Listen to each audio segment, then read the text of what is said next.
So if this set here is a basis for all the possible states a single particle can be in, then by definition the state of a single particle, a general one, can be written as an arbitrary linear superposition of those states.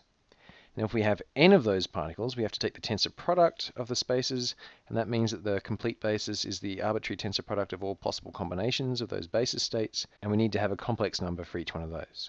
But because these coefficients are symmetric or antisymmetric with respect to particle exchange, depending on whether they're bosons or fermions respectively, there's a lot of redundancy in this description. And so we usually write it in terms of the occupation number notation, which looks like this. Which looks deceptively similar to the previous notation, but they're very different. In the previous notation, the nth slot describes the state of the nth particle, whereas things are quite different in the occupation number notation. For example, this second slot describes the number of particles in the second single particle state. As a sidebar, I'd like to note that this notation has introduced the idea that it's possible to have states with different numbers of atoms. For example, does that seem like a reasonable state? It has a superposition of two particles, one in each possible single particle state, and a state with one particle in it. In actual fact, when you start interacting systems with other systems and you have the possibility of particle exchange, you can indeed, for your subsystem, go into superpositions like that. So it can be a very useful state to include in your notation. How do we describe that in original notation? Well, if we have the Hilbert space for n particles, then of course we can't deal with it with that, so we have to have the tensor product of the Hilbert space for n particles for all the different n's, including actually 0.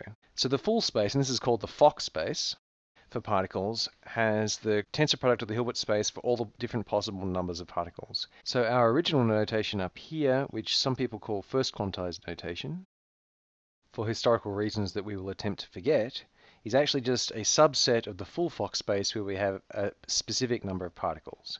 Whereas our occupation number notation, which is sometimes called second quantized notation, for reasons that we will actively resist, is a subspace of our Fock space where we only allow symmetric or antisymmetric coefficients as appropriate. Now if we want to use this occupation number notation because it's got the built-in symmetries, then that's good, but we're not going to enjoy going forwards and backwards between the two kinds of notation, so we're going to want to do everything in the one notation. And that means we're going to need to deal with operators in occupation number notation. To that end, we're going to introduce the creation and annihilation operators.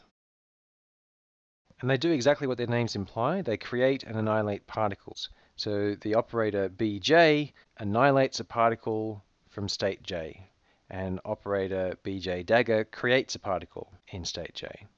Now they're actually fully defined by their commutation relations,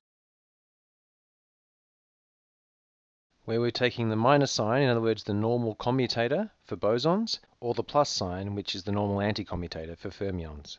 Normally people use no sign at all, just square brackets to mean the commutation relations and curly brackets to be the anti-commutation relations, but this is a more compact form. Now if we just switch over to bosons specifically for a moment, we can see what these operators do to boson modes, which is to say it simply annihilates one particle out of the jth mode, or creates a particle in the jth mode, with these coefficients out the front. And you can get those coefficients right by considering what happens to the vacuum. So if you annihilate a particle out of the vacuum, you should get nothing, and if you create a particle out of the vacuum, you should get something. So a completely arbitrary operator on our Hilbert space can be written in terms of creation and annihilation operators. That's fairly easy to see. Our general basis states just look like, in occupation number notation, a string of integers. And if I want to change those integers, so if I want to change that to some other string of integers, then it's pretty obvious that I can do that by applying a bunch of annihilation and creation operators. If m1 is bigger than n1, then all I have to do is do some creation operators, where I've got some bunch of coefficients from these factors that come out there. And then if I want to change the n2 to an m2, I can do whatever I need to do, either create or annihilate. I can change that number and so on and so forth. So if I just have a string of creation annihilation operators behind this state here, I can turn it into any other basis state I like. And if I can change any basis state into any other basis state, then some superposition of those will turn any state into any other state, and so I've got a completely arbitrary operator. You note that if I create a particle after destroying a particle, then I don't change the number of particles. But if I apply these two operators to that state, I actually get an eigenvalue out, which is just the number of particles. So in other words, this operator here has as eigenvalues the number of particles in state J. And so that is often called the number operator. And if all of this is sounding kind of familiar, that's not surprising, because this is all the same machinery we introduced when we were talking about harmonic oscillators all those years ago. And in fact, why is this coming up again? It's coming up again because the Hilbert space has exactly the same structure. It looks exactly like the tensor product of a large number of harmonic oscillators.